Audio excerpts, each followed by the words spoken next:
কাঁচা কলার একটি মজার রেসিপি নিয়ে আসলাম সবার জন্য। তো চলুন দেখি কি তৈরি করেছি। নমস্কার, বাঙালিয়ানা হিসেবে সবাইকে স্বাগতম।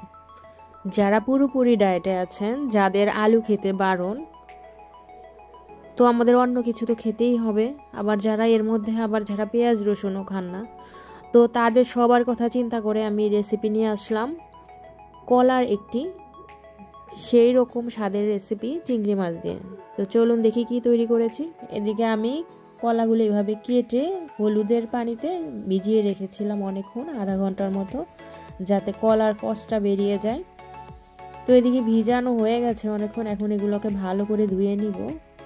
ধোয়া শেষ। তো এই পর্যায়ে আমি কড়াইতে তেল দিয়ে দিলাম, দিয়ে দিচ্ছি সরিষা ফোড়ন। এটা একদম সম্পূর্ণ পেঁয়াজ রসুন ছাড়া রান্না। দিয়ে দিচ্ছি চিংড়ি মাছ, তো দিয়ে দিচ্ছি হলুদ।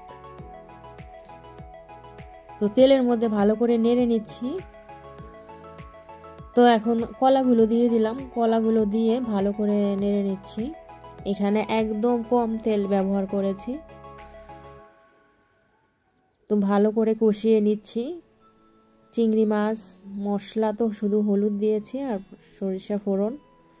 এই তো ভালো করে একটু ভাজা ভাজা করে নিচ্ছি। দেখেন একটু একটু পানিও বেরোচ্ছে।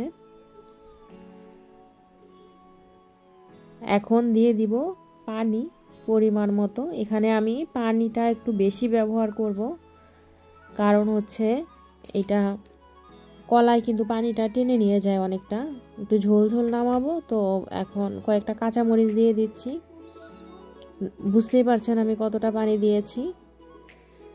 তো সিদ্ধ করে নিচ্ছি। দিয়ে দিব ভাজা ধনিয়া জিরার গুঁড়া।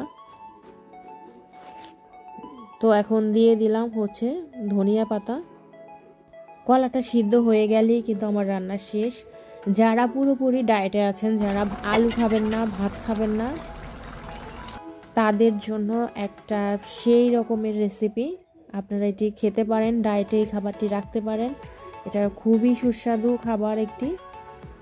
তো আজকে এই পর্যন্তই। সবাই ভালো থাকবেন। আর এরকম ঘরোয়া খুব সাধারণ রেসিপি পেতে অবশ্যই আমার চ্যানেলের সাথে থাকবেন। আমি চেষ্টা করব কম ঝামেলা মুক্ত, একদম ঝামেলা ছাড়া যেই রান্না আছে সেই ঝামেলা ছাড়া রান্না আপনাদের মাঝে শেয়ার করতে।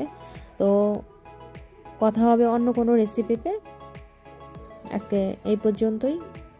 সবাই ভালো থাকবেন।